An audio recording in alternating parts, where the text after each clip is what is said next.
Everyone, good morning. তোমরা সবাই কেমন আছো? আশা করি তোমরা সবাই ভালো আছো। আজকের আমার সকালটা শুরু হয়েছে বৃষ্টি নিয়ে, কারণ আজকে আমাদের এদিকে সকাল থেকেই ভীষণ বৃষ্টি হচ্ছে আর বৃষ্টিটা থামার নামেই নিচ্ছে না। এদিকে বৃষ্টি কিছু কমেছিল আর আমাদের এখানে একজন আঙ্কেল আছেন, উনি মাছ ধরলে আমাদের বাড়িতে এসে দিয়ে যান। তো সকাল সকাল নিয়ে আসার পরে মাছগুলো রেখে দিলাম। আর বাড়িতে মাছ আনলেই সেই মাছ কাটাকুটির কাজটা আমিও করে থাকি, কারণ আমার মাছ কাটতে ভীষণ ভালো লাগে। তো দেরি না করে মাছগুলো তাড়াতাড়ি কেটে নিলাম, কারণ বৃষ্টিটা কিছু কম ছিল। তাই ভাবলাম বৃষ্টি যেহেতু নেই, তখন মাছগুলো কেটে রেডি করে নিই। এই দেখুন আবার বৃষ্টিটা পড়ে গেল। তো মাছগুলো কেটে সুন্দর করে ধুয়ে নিয়েছি আর সাথে আমি স্নানটাও করে নিয়েছি। তো আজকে মাছগুলো কি দিয়ে রান্না করব, এই দেখুন, কাঁঠাল বীজ। তো আমি ভাবছি আজকে কাঁঠাল বীজ দিয়ে মাছের তরকারি রান্না করব।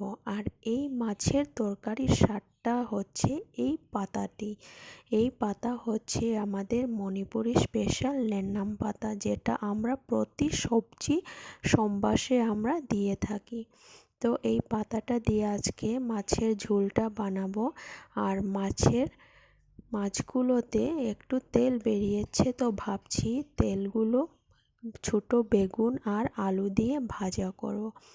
আর মাছ থেকে অনেক ডিম বেরিয়েছে, তো এই ডিমগুলো দিয়েই অল্প কয়েকটা বড়া বানিয়ে ফেলব।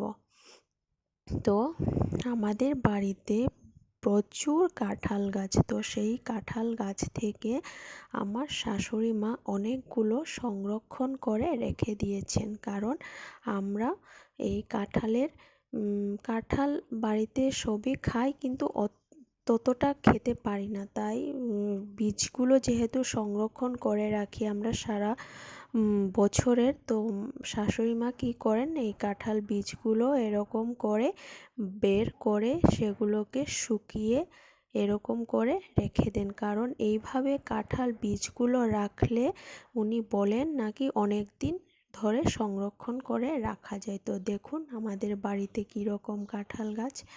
তো আমি রান্নার ভিডিওটা দিতে পারিনি, কারণ বৃষ্টির কারণে বাড়িতে লাইট ছিল না, তো কিচেনটা অন্ধকারেই ছিল, তাই পুরো রান্নার ভিডিওটা দিতে পারিনি। তো কি রান্না করলাম, মাছ দিয়ে কাঁঠাল বীজের পাতলা ঝোল, তারপর তেলের ভাজি, তারপর মরিচ আর শীতল বাটা আর কিছু বড়া, তার সাথে কিছু স্যালাড।